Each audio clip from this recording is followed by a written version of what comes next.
Right, okay, we are live. Comments are going to appear. Just wait for everyone to drop in. Thanks for tuning in, if you are. Lots of different things to discuss today. Lots going on in the world, which is pretty crazy at the moment. And really. I mean, if anyone has been keeping track of the news and stuff, especially across the Atlantic, things are going wild. But over here in the UK, we've got a sunny day. We're just chilling. You know, it's actually, I've had so much sun over the past couple of days. It's just been, I've actually craved the shade.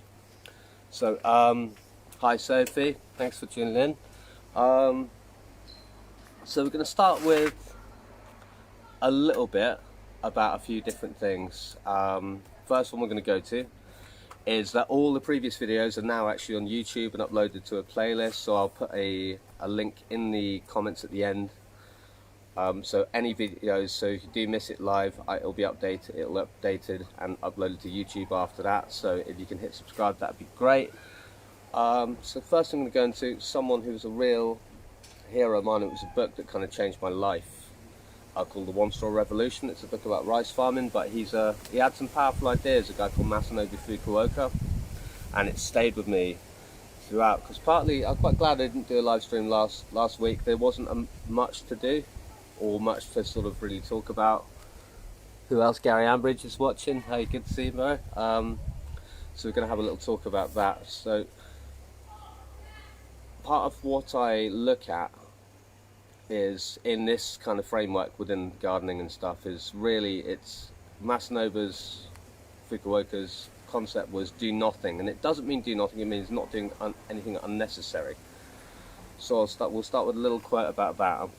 I think this might be something that kind of is a bit of a thread through this, because I just think it's quite profound, especially with all of us, well, not all of us, but so many of us being off work. I think this kind of makes sense about, we've actually had some time to stop and think about how we were engaging with work. So let's go from the start. So this is the quote, and it always stuck me the minute I read it. So, I do not particularly like the word work. Human beings are the only animals that have to work, and I think it's the most ridiculous thing in the world. Other animals make their livings by living, but people work like crazy, thinking that they have to stay alive. The bigger the job, the greater the challenge, the more wonderful they think it is. It would be good to give up that way of thinking and live an easy, comfortable life with plenty of free time. I think the way the animals live in the tropics, stepping out in the morning and evening to see if there's something to eat, and taking a long nap in the afternoon must be a wonderful life. For human beings, such a life of simplicity would be possible if one worked to provide directly for his daily necessities. In such a life, work is not work as people generally think of it, but simply doing what needs to be done. So I feel like this is an aspect going towards that, is that the more we can provide for our own needs, and the less reliance we have on, you know, sort of the wider outside systems, which are, you know, that's something aside, but what we can provide for ourselves is a bit of gardening, which brings all these other benefits, and you get veggies, you know. I think one guy said it's like, you know, it's the most defiant and therapeutic act you can do is to grow a garden, and you get strawberries.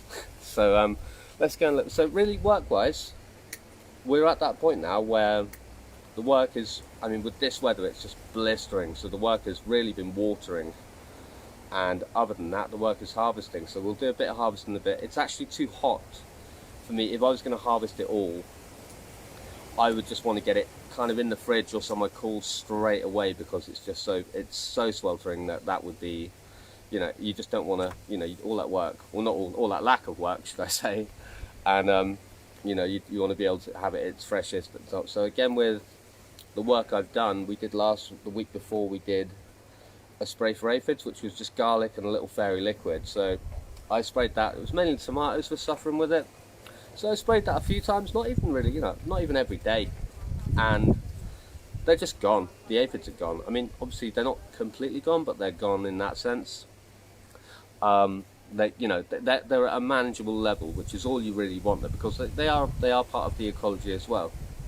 So that pest control aspect, it's control over management, because when you're using organic controls, then you're not going to get rid of everything, because you're trying to create this sort of diverse ecology. You're just trying to also make sure that what you want is prevalent and what you don't want is diminished, or at a manageable level. So what's happened with having those organic crops, you have tons of bees in, heaps and heaps of bees and different kind of pollinators and all kinds of hoverflies that are they're just working for us, man. They're just doing what I need them to do.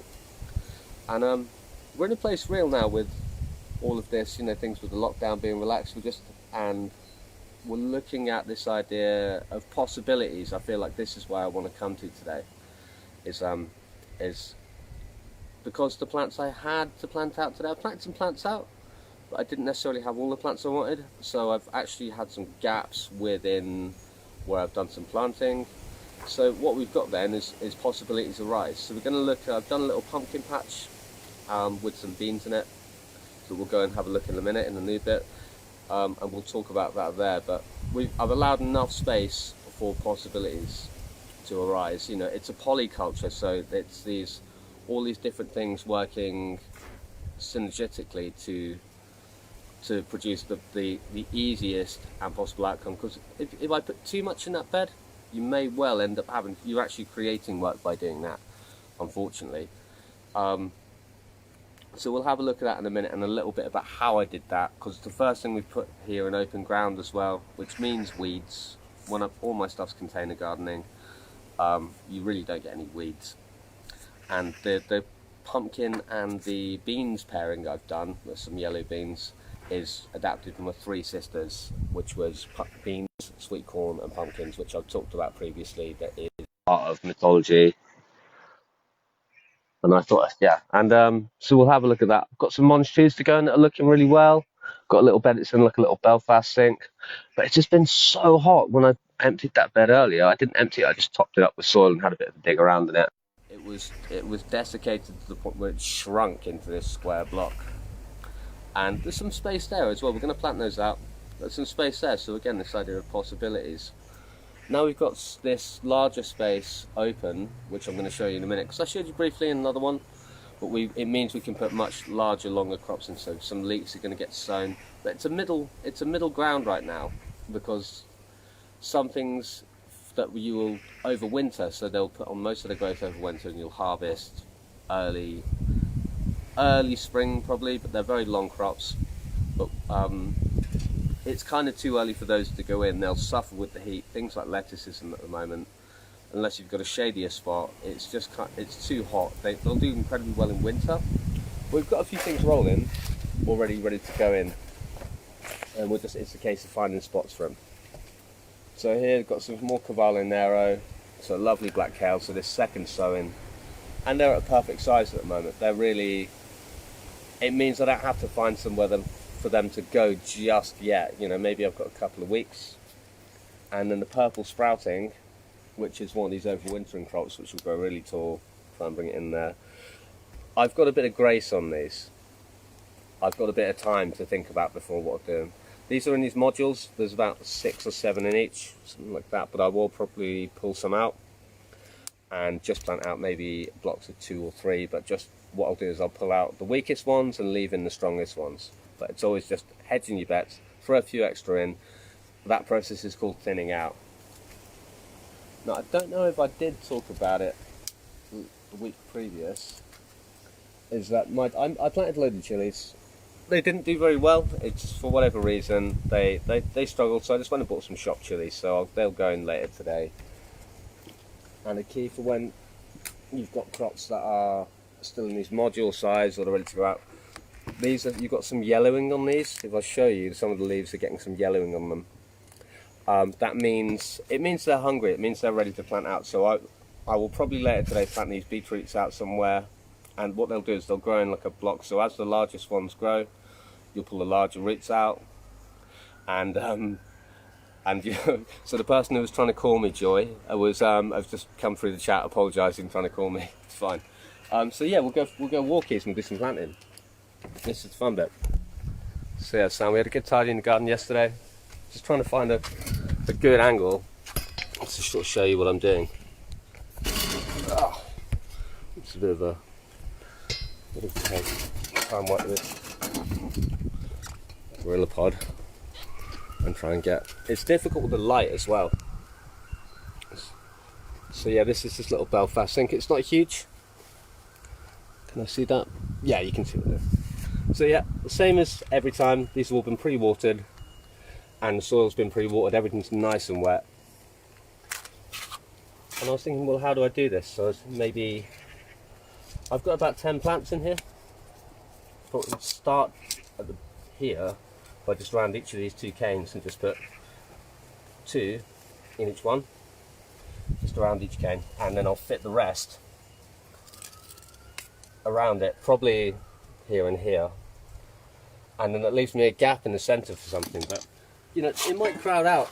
It might actually, you don't want it to be too densely crowded. I've had a little trouble with that because I've been pushing my luck. You know, that was part of what I was doing, is seeing how little work I can do, and also, you know, how much food can I grow in a small space without it compromising the crops. So it's just going to be a lesson learned in that, in places. You know, I will be planting too close. So even these are 2 plants in each one. So really it's not 10 plants, it's probably closer to sort of 16, 17. But we'll see how it goes. You know, it just means we may not plant anything more into this bed. So I may not plant all of these out while we're doing the live stream, just in case it's a bit monotonous. So we'll get a few in, and we'll put the ones in that we're going to do on the side, and then probably afterwards I'm going to have to really water them in. But I always think when I'm doing this, I try to think in terms of geometry, and that I'm using these naturally occurring shapes in nature, which is this incredibly economical way of using space. So there we go, plonking those 2 in there and 2 in there, and then I think the next one, the rise, will just be there.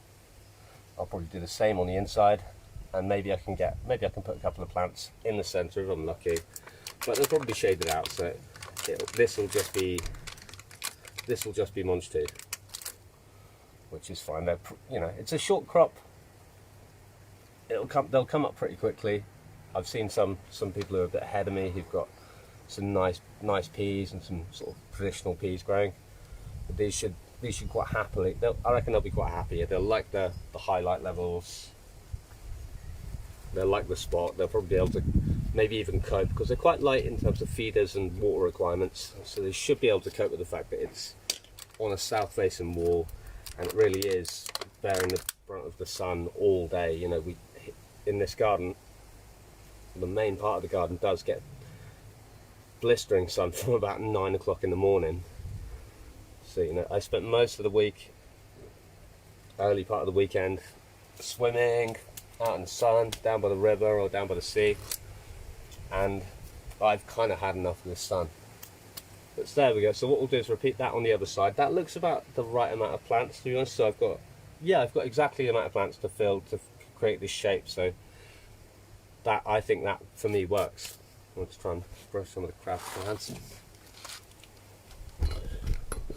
And we'll go have a little look at the pumpkin bed. Hey Lily, how's it going, man? What up? So right, we're into the pumpkin bed. So with this one, I'll try and show you the shape. It's kind of on a weird diagonal. So what I've tried to do is I've tried to follow the form of it.